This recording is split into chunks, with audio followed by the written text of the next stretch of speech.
Muy buenas noches, bienvenidos al programa En Contacto, el programa de opinión de la Universidad del Valle.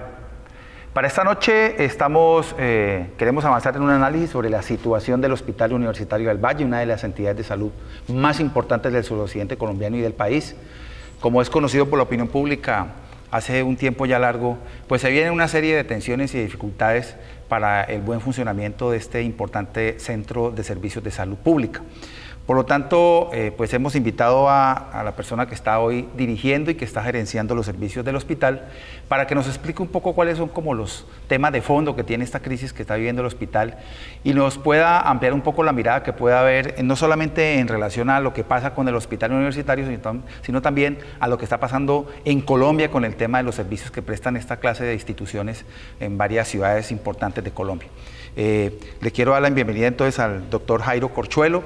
Es odontólogo en la Universidad del Valle, con un magíster en Administración Pública de la misma universidad y tiene un doctorado en Salud Pública de la Universidad de Guadalajara, en el país hermano de México. Profesor de la Escuela de Odontología y de la Escuela de Salud Pública. Le quiero dar la bienvenida al profesor Jairo a nuestro programa. Muchas gracias, buenas noches. Ok, muy amable. Vamos, Jairo, a escuchar el editorial. Normalmente hacemos una entrada muy corta donde hacemos 2 o 3 preguntas fundamentales para que podamos conversar contigo en este programa. Así que quiero invitarlo a ver el editorial de nuestro programa de esta noche.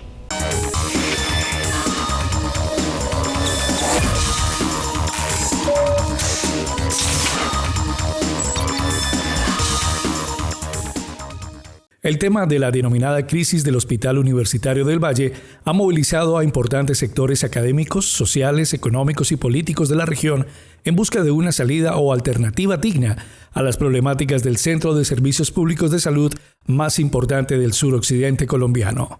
Más allá de analizar el caso específico del HIV, es importante realizar un análisis que interprete la situación de la salud pública en Colombia, pues en gran medida la comprensión crítica de los elementos que han venido determinando la crisis está asociada con el tipo de política pública en salud que se adoptó a partir de la Ley 100.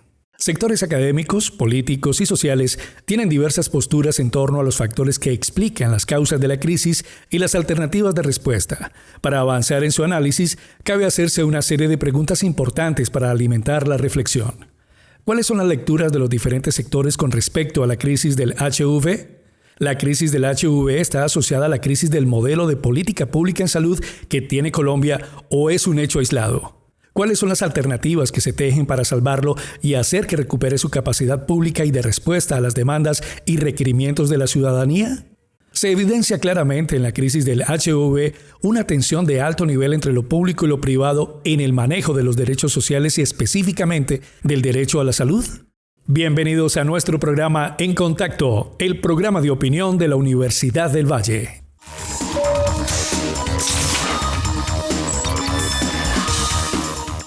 Ok, muy bien. Jairo, quisiera un poco que nos explicaras ¿cuáles podrían ser como factores estructurales de la crisis que tiene hoy el HIV?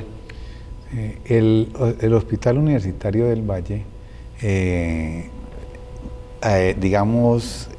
una respuesta al colapso en que está el sistema de salud. El sistema de salud colombiano ha colapsado y dentro de lo estructural tiene que ver con el flujo de los recursos. Para entender de manera gráfica la situación, el sistema nuestro, el colombiano, es un sistema en el que la existencia de los hospitales, sean públicos o privados, depende de la venta de servicios. Antiguamente, antes de la Ley 100, no dependía la venta de servicios, sino que dependía de recursos que destinaba el Estado con algo que nosotros llamamos vía subsidio a oferta. Ese modelo que operó hasta 1993 ya no existe. Lo que existe es el modelo de oferta y demanda, donde convierte a los hospitales en empresas. Al transformarse el hospital clásico, tradicional, y que también hay en otros países, en un hospital empresa, tiene personalidad jurídica, patrimonio propio y en cierta forma autonomía administrativa y financiera. Y los recursos para sobrevivir van a depender de la venta de servicios. Como vive de la venta de servicios, aparece un actor importante o un instrumento que va a mediar y que supera al mismo paciente. Antes la relación era médico-paciente, ahora aparece un actor intermedio que es la factura. Y la factura se convierte en el medio de transacción donde se comunica el médico que pertenece a una IPS y que con él se le cobra a la EPS, que es el asegurador, y a través de esa misma factura están los entes controladores verificando si esa transacción fue correcta o no fue correcta. Esa es la teoría. La realidad, ¿qué implica? La realidad implica que por cada venta de estos servicios, el Hospital Universitario del Valle, como cualquier otro hospital en el país, pero en el caso nuestro, nosotros le facturamos, por decir algo, al régimen subsidiado mensualmente alrededor de 12.000 a 14.000 millones de pesos. Y facturamos al régimen contributivo, digamos, de todos los ingresos equivale un 10%, póngale unos 2.000 millones de pesos, 2.500 millones de pesos, y le facturamos a la población pobre y vulnerable, que es la que atiende al departamento, mensualmente también una proporción similar. Eso quiere decir que todo se traduce en una factura. ¿Por qué la plata no está? Nosotros prestamos el servicio, facturamos, radicamos la factura a la EPS. La EPS es el asegurador en el caso del régimen contributivo o el régimen subsidiado, o al gobierno departamental o municipal en el caso de la población pobre y vulnerable. Cuando una vez que radicamos la factura, a partir de ese momento, ¿sí?, el Estado debe de girar el 50%, y eso es lo que se llama giro directo. Verbigracia, en el caso del régimen subsidiado, de unos 12.000 a 14.000 millones de pesos que facturamos, debería ingresar mensualmente al hospital 6.000 a 7.000 millones de pesos. Con esos 6.000 a 7.000 millones de pesos, más otros ingresos de la venta de servicios a otros regímenes y a los particulares y al mismo Estado, digamos que debería de generarse alrededor de unos 20.000 millones de pesos, que es lo que necesita el hospital para funcionar mensualmente, 20 a 21.000 millones de pesos. ¿Por qué la crisis? Porque una vez radicada la cuenta en la EPS, pasan varios meses y el giro directo, en este caso quería decir de 6.000 millones de todas las EPS, solamente nos llegan a nosotros 2.000, 2.800, el mes pasado nos llegó de 1.600, o sea, recibimos en promedio el 18% de lo facturado. Eso quiere decir que no tenemos la plata, mensualmente no vamos a lograr el recurso para pagarle a los trabajadores y pagarle a los proveedores de insumos y pagarle a toda la logística de un hospital, como es el mantenimiento, como es el aseo, como es la energía. Perfecto. Sí. Pero antes de entrar en el detalle, le quiero hacer una pregunta un poco más general. ¿Qué puede explicar que en Colombia haya un derecho fundamental como el derecho de la salud? Sí.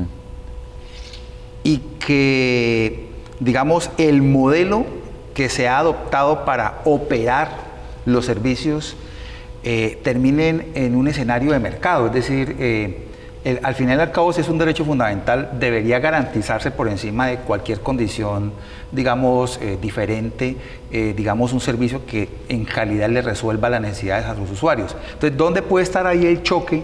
Porque si la Constitución, que es la garante de los derechos ciudadanos, lo manifiesta, ¿por qué se nos embolata en toda esta cantidad, digamos, de procedimientos y de, digamos, de actividades puntuales el problema del servicio? La explicación es la que la puedo dar desde la crisis misma. Entonces, hoy un paciente en la teoría puede ser atendido en cualquier red. Es más, la EPS debe garantizar una red pública o una red privada a cualquier ciudadano, a ti, a mí, que debemos de tener por ley tenemos la obligación de pertenecer a algún régimen. El régimen, si es contributivo, es porque nosotros trabajamos y sostenemos una familia, entonces hay una normativa de cómo administrar esa plata. Y si es población pobre y vulnerable, el Estado lo subsidia. Pero entonces, a razón de tu pregunta, yo voy a ejercer mi derecho fundamental. Entonces, yo ciudadano que necesito ser intervenido, valorado por un médico general o un especialista, le pido al asegurador, a la EPS, que me atienda. Si me niega ese servicio y tiene que ver con mi vida misma, yo entutelo al asegurador, y el asegurador, como tiene una red de prestadores de servicio, él dirá, lo atiende en la clínica privada o lo atiende en la clínica pública, lo va a atender en aquella IPS o aquella S donde se tiene contrato. No lo va a mandar a una IPS donde no se tiene contrato. Claro. Entonces, ¿qué pasa con la tutela? Haciendo valer su derecho, que de pronto va con la tutela a una clínica y este paciente, por decir algo, es de Caprecom o es de o cualquiera aseguradora, en Sanar, cualquiera de las EPS. Lo que hace la clínica privada es, yo no lo atiendo porque no nos pagan o se demoran mucho.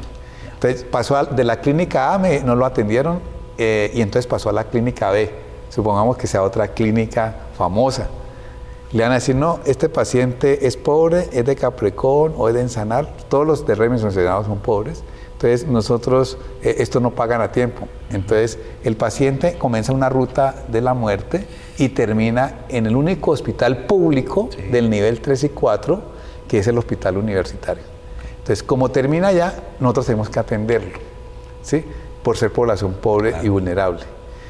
Pero resulta que es probable que nosotros lo atendamos, pero entramos en el círculo vicioso de que facturamos hoy, pero nos pagan a los 3, 4, 5 o 6 meses. Y no solamente nos pagan el 100% de la factura, ese es el otro problema que tenemos. Resulta que nosotros facturamos, por decir algo, a este paciente vale 10 millones de pesos porque se hizo alguna cirugía o alguna intervención.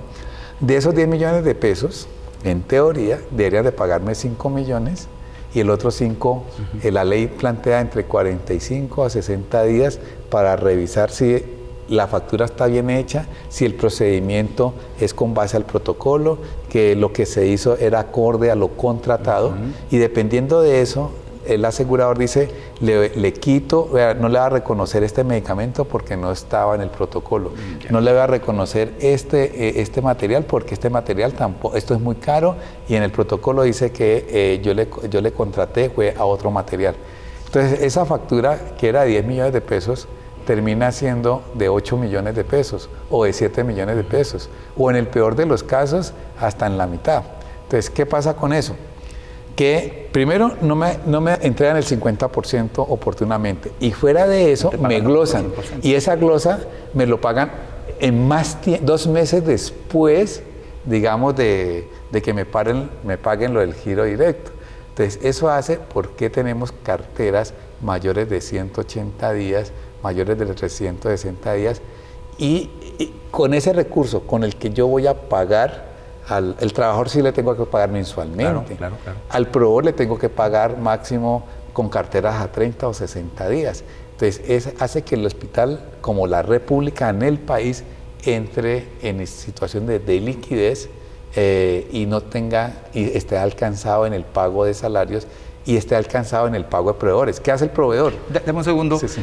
Vamos al segundo bloque, rápido corte de comerciales y me gustaría que miráramos eso, el tema, cómo está el tema en Colombia, qué está pasando en los otros municipios que también tienen situaciones similares. Vamos a un rápido corte comercial y regresamos con nuestro invitado.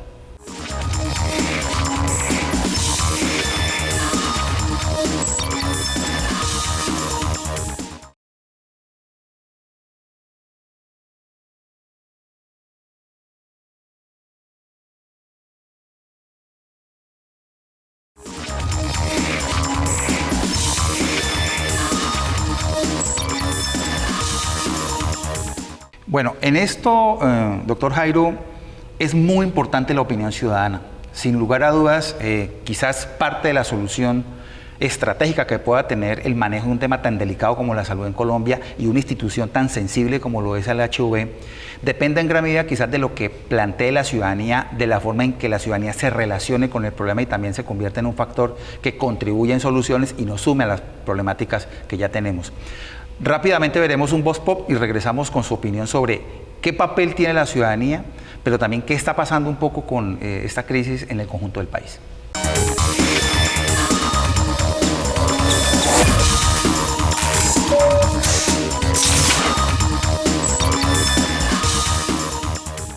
Pues a mí me parece que es una situación muy delicada y me parece que toda la sociedad debería interesarse en eso porque es un hospital público que sirve a toda la sociedad.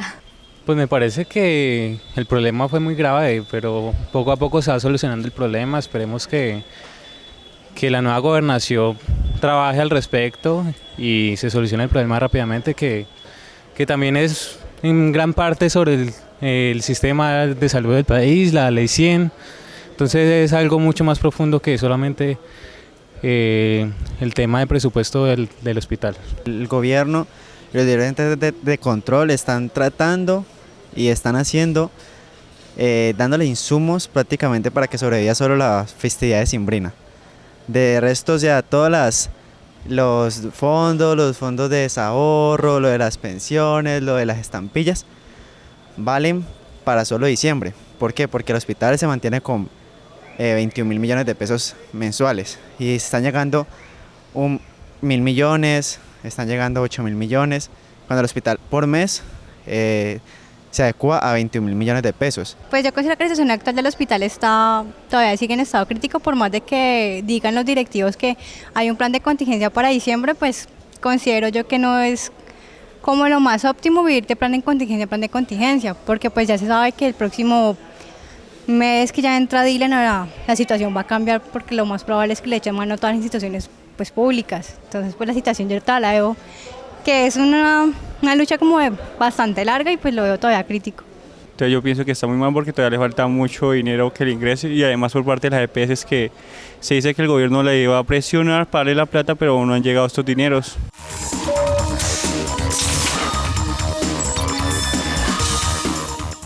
¿Qué está pasando en ciudades como Medellín, Pasto, Barranquilla? ¿Tú cómo ves ahí en ese contexto ya el problema a nivel nacional? La situación crítica en todo el país. Así como nosotros actualmente estamos en crisis, también la crisis ha afectado a todas las capitales principales donde generalmente se centran los niveles 2 y 3 y 4. En la mayoría de los pueblos generalmente hay un nivel 1 de atención. El punto más crítico está en los hospitales nivel 2, 3 y 4, que es lo que en últimas atiende, está centrado en la asistencia entre la vida y la muerte, digamos, los casos que no puede resolver. Todos los fracasos del nivel 1 en promoción y prevención son las consecuencias que recibe el nivel, el alto, el medio y alto nivel. ¿Qué está pasando en las diferentes ciudades? En diferentes ciudades del país ya han sido intervenidos los hospitales, ¿sí? Algunos los han liquidado, ¿sí? En otros han entrado en ley 550, que es la ley de quiebras. En otro ha habido una intervención directa de la supervisora. El hospital del Tolima fue intervenido. En Barranquilla han sido intervenidos hospitales. En el Cauca entraron en ley 550 hace algunos años. Pero cada uno tiene un contexto diferente. En el caso de los antioqueños, también están en crisis. Si uno ve el programa, por ejemplo, la Comisión Séptima del Congreso, continuamente la queja en las citaciones de las bancadas. Yo tuve la oportunidad de asistir a una de las bancadas del departamento de Antioquia, igual. ¿Sí? Las EPS del contributivo y las EPS del subsidiado le adeudan a la red pública y a la red privada. Y hay hospitales que han desaparecido, tanto públicos como privados. Entonces, eso es un panorama nacional. Hay una situación crítica. Mire, sí, hoy dos grandes empresas de los aseguradores, Caprecon como empresa pública y Salucop la más grande del país como empresa privada. Los dos entes, uno público y otro privado, en vías de liquidación. Eso es muy diciente de lo que está pasando. Las dos más grandes del país en proceso de liquidación. El efecto de eso lo vamos a ver también en algunas aseguradoras, en unas prestadoras. Ya. ¿Qué pasa con las aseguradoras? ¿Por qué Coxalud tuvo que endeudarse con Findeter? ¿Por qué Comeva está solicitando un crédito con Findeter, que Comeva es del contributivo? ¿Por qué Ensanar, que es del subsidiado, se está pidiendo un crédito con Findeter? De estos famosos créditos blandos que abrió el ministerio, para poder equilibrar esa parte del flujo del recurso. Y entonces que empezamos a depender, tanto aseguradores como de prestadores, de todos estos empréstitos vía tasa compensada para poder sobrevivir en el largo plazo. Sí. Nos queda el último tramo, Jairo, del programa. Quiero preguntarle por cuál sería la salida inteligente, digamos, la que menos costos traería, pero también la que al fin y al cabo trataría de poner esto en un escenario realmente de viabilidad y nuevamente, de una institución viable para el servicio de salud a la ciudadanía. La salida más inteligente creo yo que es la que está haciendo los vallecaucanos en el plan de salvamento. Uno, que primero no cerrar el hospital, sobrevivir, y en 3 meses hemos sobrevivido, ¿sí? Eso sí, se nos han ido acumulando cuentas por pagar, pero igual no hemos aumentado tampoco la crisis, o sea, no estamos ahondando la crisis.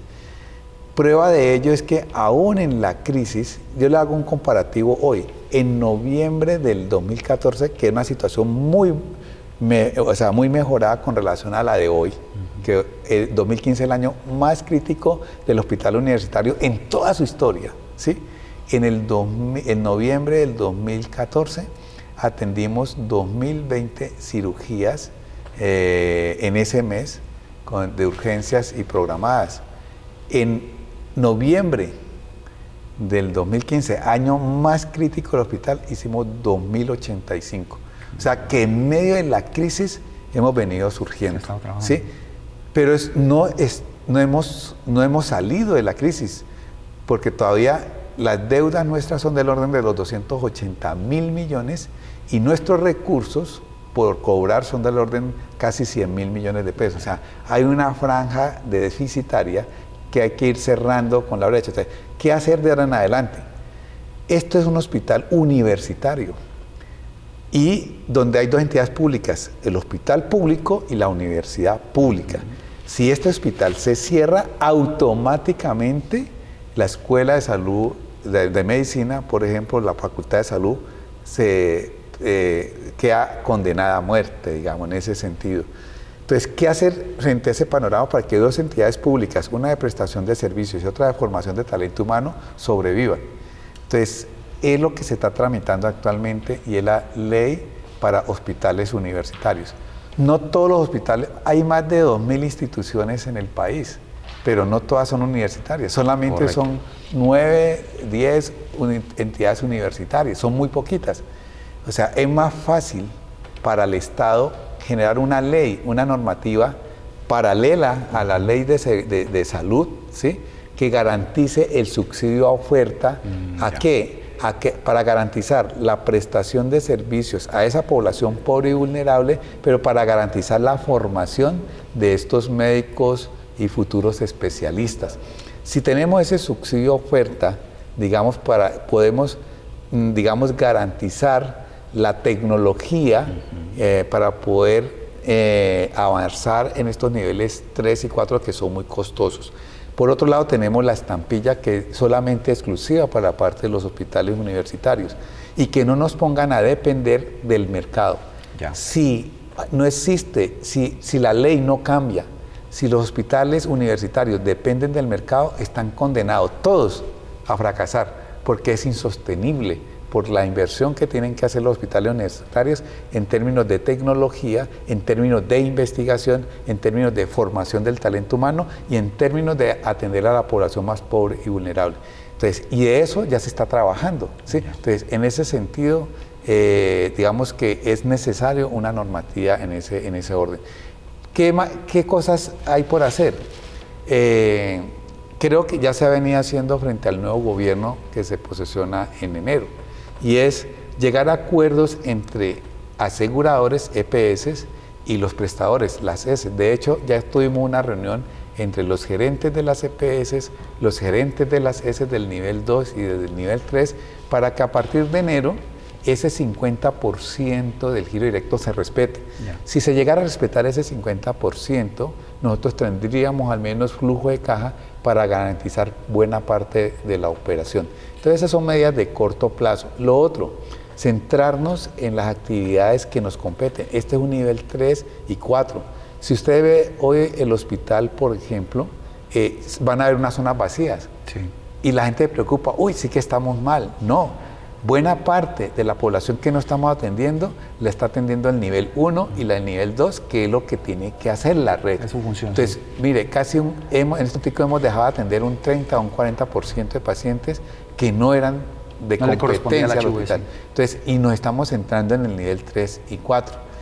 No más, en esta semana, por ejemplo, el día 11, del 10 al 11, se atendieron en urgencias 140 pacientes, de una capacidad de 100 camas que nosotros tenemos en urgencia. Estábamos ya ocupados y la gente pregunta, no, es que en el hospital no están atendiendo. Entonces, ¿cómo explicar que no estamos atendiendo si tenemos un 140% de ocupación en algunos días? Otra vez, cuando en el momento más crítico de la crisis, que fue agosto y septiembre, llegamos a atender solamente habían 20 pacientes de urgencias. Ya. En la semana del 3 de diciembre al 11, las urgencias han estado entre 80 y 140. O sea que es un panorama diferente a pesar de la crisis, porque la crisis sigue.